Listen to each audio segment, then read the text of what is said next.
Welcome back to the second episode of Talking Sounds. Today I figured I'm gonna step back a little bit and explore my art journey, my art habits, my inspirations, and basically how I got here. So let's start when basically all started, which is when I was a kid.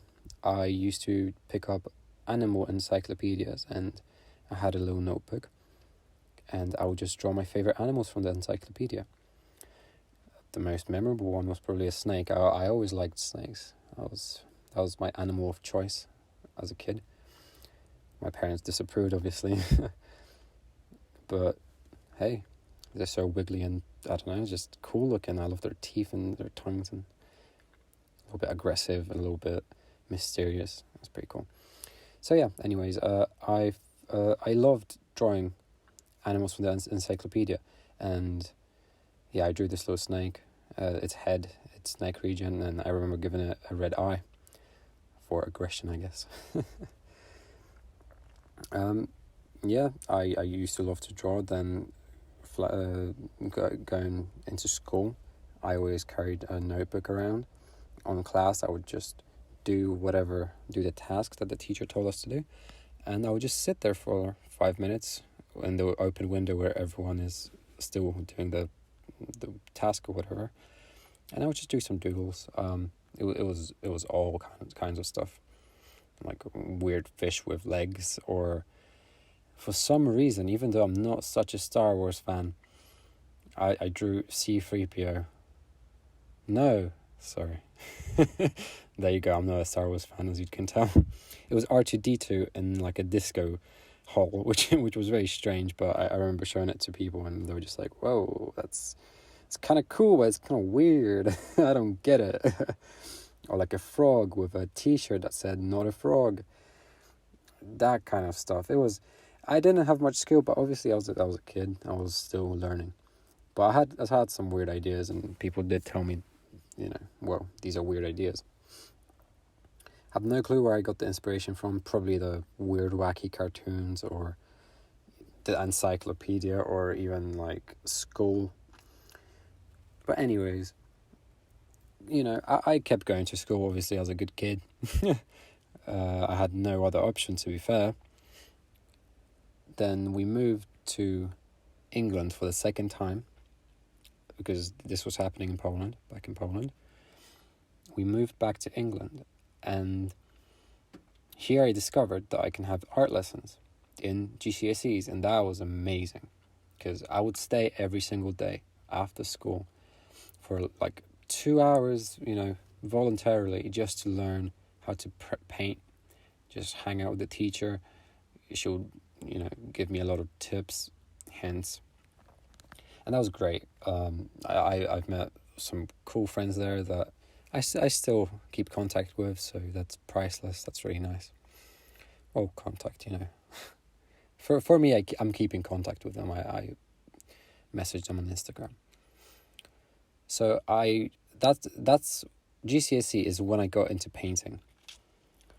I never painted before because I never really had paints.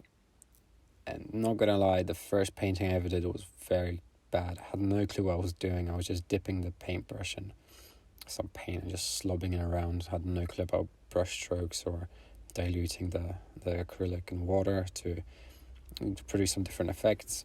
None of that. But I think quite quickly I started to learn and progress, and my teacher saw that, and she really kind of rewarded me with some attention and helping me and kind of just looking after my art habits, I suppose. And that was really fun. That was really rewarding. But then I chose, instead to go A-levels, I went to college, which basically meant that there's a little hedgehog in front of sorry. Yeah, so instead of going to A-levels, I chose to go to college because it just seemed very free, and all the A-level kids were very, very sad all the time and very stressed. So I don't want that. I want to feel free. I want to do what I want. So yeah, I went to college, and basically that was the truth. On the lessons, I would just do whatever I wanted to do, and I ended up getting a pretty good grade, even though my bookwork was terrible. I didn't care much for it, and most of it was done 2 weeks before the deadline. But I had a lot of paintings and a lot of original work. There wasn't I hated researching artists because it's in my opinion, it's such a fake way of trying to get inspiration, because you're looking at other people's art and they most likely got inspired by something in their lives. I'm assuming, because that's how I work. I just get inspired by my life, by emotions, by what's happening around me, mostly by how I felt, especially at that time.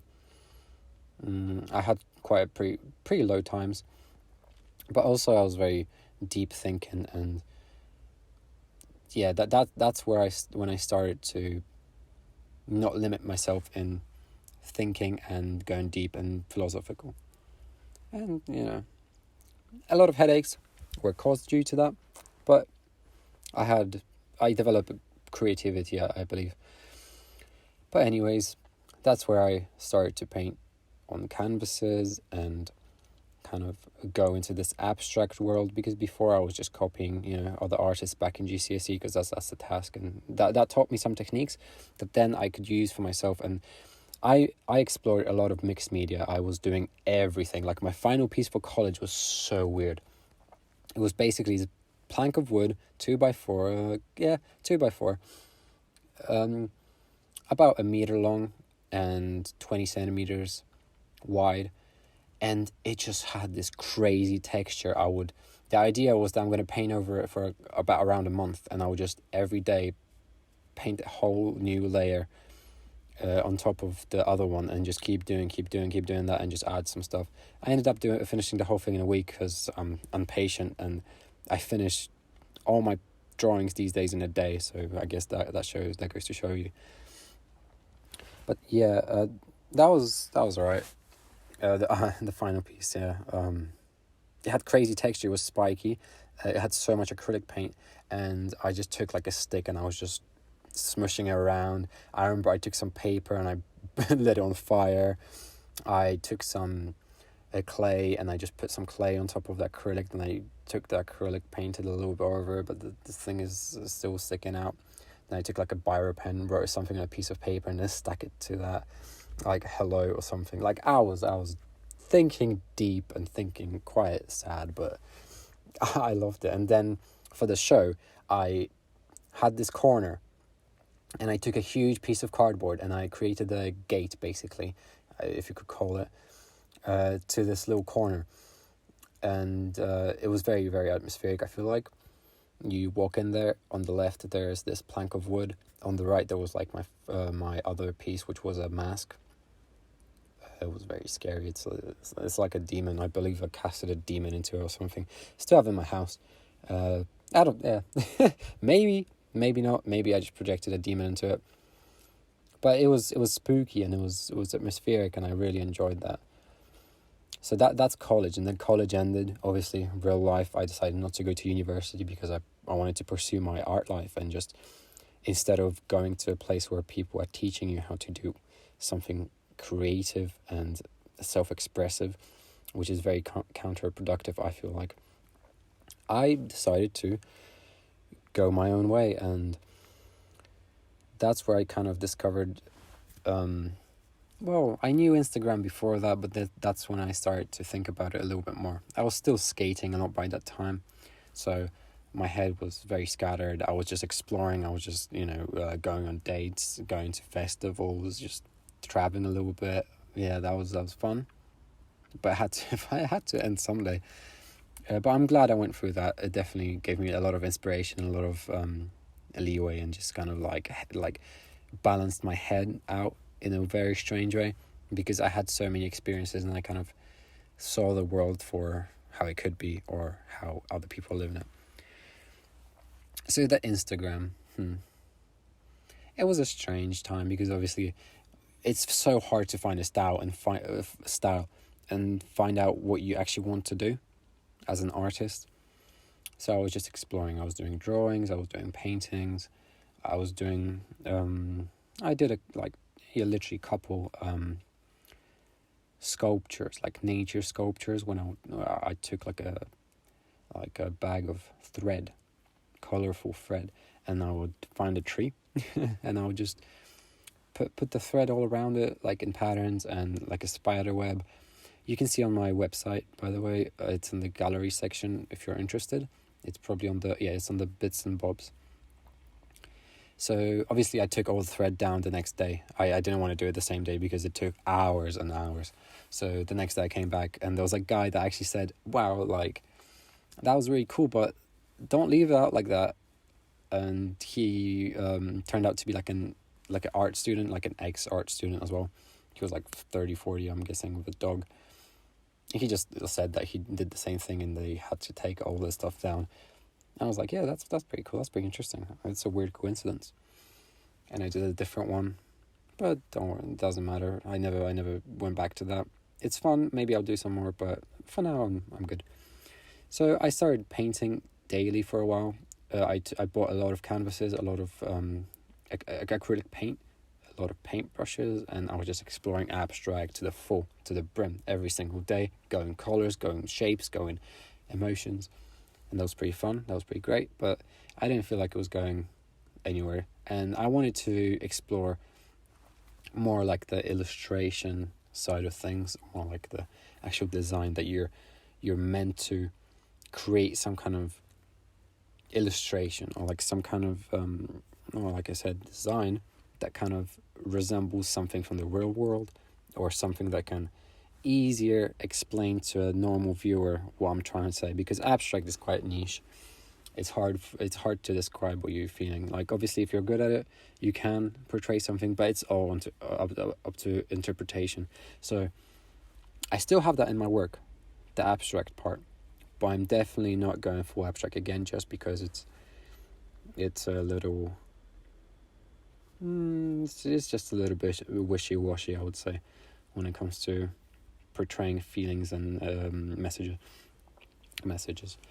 So yeah, I got a bit into fine liners and all that, and I just was doodling about, and that's around when I found out about tattooing, that I want to do tattoos, because I like tattoos and I want tattoos, and me and my friends would just stick and poke each other, which is very unsanitary, and do not do that because you can really, really end up badly on that. So I do not recommend for you to do it yourself, because it's dangerous. And you can regret it later if you just don't like the design. I don't. It's very good memories, but just do not do it. And if you are going to do it, because some people obviously just don't listen, like us, research hygiene when doing tattoos is the most important part of the whole process. The actual tattoo, a tattoo is basically putting ink underneath your skin, so even if you do a little dot, that counts as a tattoo. But hygiene is how you keep safe. So do that if you're going to do that. If not, then good for you. So tattoos definitely inspired my style currently, because I still want to pursue that, and I've got a whole machine. I'm already ready to go. I want to get into a studio and learn from professionals. Cannot wait for that. Yeah. Let me check my notes for a second, alright? Give me, because we got 2 minutes left. I wanna buying canvases, Instagram. Peter Draws. I guess Peter Draws was a big inspiration for me as well. He's a weirdo, and I love it. I love him for it. I shout out to him. He's obviously a YouTuber, much bigger than me. I aspire to be as big one day. But yeah, he's awesome, and he definitely inspired me, because he was just going abstract as well. He was doodling about. He was making these very, very cool and detailed and interesting blobs of ink, and it's just really cool. And it's like automatic, so it's very therapeutic when you're watching it. And this whole idea is definitely inspired by him. So my art, little bit by him, but the idea of YouTube is definitely inspired by him. And I don't want to seem like I'm copying him, but a little bit I am. I gotta admit. But what are you gonna do? I'm putting my own twist on it, hopefully. Talking about putting twists on it, I'm thinking about recording some very nice and chill guitar, acoustic guitar, and putting it underneath the whole audio, It could create a nicer atmosphere, because that's ultimately what I want to make, just a nice, relaxed atmosphere. I know today's been quite fast-paced. It's just because I want to, I don't know, I just feel quite energetic right now. And I want to tell you about myself, and that's always exciting. Just like an overview. We can get into detail later, just so you kind of get an idea where I came from. What the funk am I doing here? Yeah, so Peter Draws is awesome. Inspired me a lot. And this drawing, damn, I'm discovering something new lately with the watercolors. Like this scorpion. The original idea was I'm going to do 2 scorpions on the piece of on the page, but the page is just too small to do a lot of stuff going on. So focusing on one thing on the A5 is definitely the way to go for me. And yeah, I'm pretty happy with the outcome. Still going here, because this time I took my own advice. I edited the video first, and now I'm speaking over it so I can see progress. So I know where you're at right now. Little spiky scorpion. Let's see. I'm losing stuff to talk about. I don't know, man. Just be yourself. I haven't got much else to say. I kind of lost track, and that's fine.